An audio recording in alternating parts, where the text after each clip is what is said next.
Hello everyone. Today we are very happy to introduce our work, Spectral-Aware Global Fusion for RGB-Thermal Semantic Segmentation. The author team comes from the Robotics Institute from Carnegie Mellon University. And we will present this work in lecture session 3 on Wednesday. And this work is accepted by ICIP 2025. And okay, so let's start. So first, the background of this work. Our work focuses on semantic segmentation, which is a task that involves pixel-level scene understanding and is crucial for how autonomous agents perceive and interact with their environment. And it empowers autonomous driving vehicles to distinguish between roads, pedestrian obstacles in real time to ensure safe navigation through complex urban environments. Recently, the limited reliability of RGB images in challenging deployment scenarios, such as occlusions or varying light conditions, which will lead to over or underexposure, has prompted the increasing use of thermal data as complementary information to further enhance semantic segmentation performance and also to ensure safe navigation. So our motivation is we focus on a more in-depth research question in RGB thermal semantic segmentation. So which specific features within the pair of RGB and thermal data should be fused and which should be remain separate? So we provide insight from a spectral perspective in this work. Our findings are RGB and thermal features are similar in their low frequency responses, which contain lower order statistics, just like the overall color and the brightness and large scale background features. And conversely, their high frequency information, which captures detailed textures and edges, remain unique to each modality. So to ensure accurate segmentation performance, we should consider to explicitly fuse the high frequency information. And this also underscores the importance of prioritizing the fusion of high frequency components for this RGB thermal feature fusion tasks. And so here is the SGFNet. We present Spectral-Aware Global Fusion Network, SGFNet. Specifically, SGFNet maps the features to the spectral domain and utilizes multispectral vectors that span the full frequency range within the spectral domain for richer representations. And also, SGFNet explicitly enforces the integration of high-frequency components between modalities and demonstrate improved performance in multimodal fusion. Here we can see an overall architecture of our SGFNet. Our SGFNet consists of 5 SGF modules at each separate layer, and we will also have the deep supervision that will supervise the predicted map from each layer for accurate segmentation. So let's go in detail to our SGF module. Within each of the SGF module, we have 3 different components: spectral-aware feature enhancement, spectral-aware channel attention, and global cross-model spatial attention. First, let's introduce spectral-aware feature enhancement. So in our SGF net, we utilize a ResNet 152 encoders to first extract features from both RGB and thermal image at a particular scale, and to capture high-frequency components of multimodal features and also enrich the representation of different channels, we introduce a set of cosine bases of two-dimensional discrete cosine transforms. We then perform this DCT to the RGB and thermal features. So we can look into these formulas. The first one is the discrete cosine transform basis, and we perform DCT to the RGB and thermal features, and we can get a scalar representation of particular channel corresponding to a specific DCT frequency component. And when we select the lowest frequency pair, the DCT will just simplifies to a global average pooling. That is what we normally do in existing approaches. We then calculate the channel activation score by inputting them to an MLP, a multi-layer perceptron. Finally, we jointly enhance the features utilizing the two complementary branches, one enhancement branch and another complementary branch to alleviate substantial information loss and to jointly enhance the RGB and thermal features. Next is spectral-aware channel attention. So we explicitly consider interaction between of the enhanced multimodal features by assigning different weights across all channels from both modalities. So if we denote the concatenated enhanced feature maps of two modalities as this, have RGBT enhance, and we further design a spectral-aware interaction module, specifically a large kernel self-attention module, to determine which channels across the two modalities are both most beneficial for the final prediction. So we can see that we input this FRGBT enhancement into three consecutive convolution modules. The first one is a depth-wise convolution with 5.5 by 5 kernel. And then we input into a depth-wise dilated convolution to ensure a further or larger receptive field. And finally, we input it to a one-by-one convolution module to get the final features. And the resulting multimodal features from this interaction module are obtained by weighting the original RGB and thermal features with this channel-wise activation scores. And finally, the global cross-modal spatial attentions. So from here, as for here, we have acquired the aggregated feature maps through channel attention.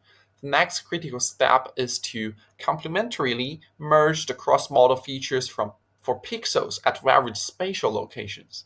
So drawing inspiration from the efficacy of the hard topic self-attention mechanism, we designed a global cross-attention module to account for interactions between every pair of pixels, thereby extending the attention to encompass global spatial relationships to more effectively merge cross-modal features. And finally, depth supervision. So the loss function in this work for supervising this accurate segmentation result is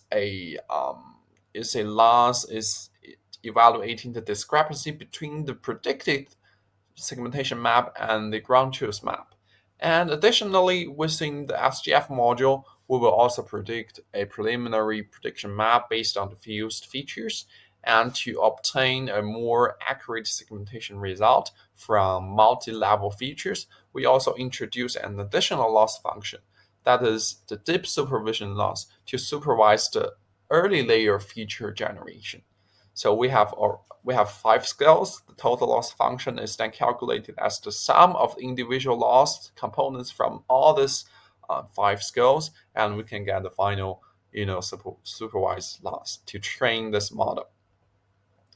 And here are the experiment and the result of our approach.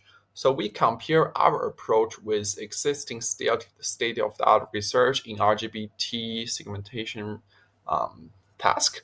And we present the comparison on MFNet, which is a very standard benchmark in this field. And our approach using the RISNet 152 backbone can even outperform CMX and SIG-MIF, which are based on more advanced SIG former, which we have demonstrated that our methods is effective in generating accurate segmentation map, even outperforms those SIG former backbone. And another experiment is on the PST 900 dataset, which is another really challenging dataset. And we can see that we also compare with existing approaches.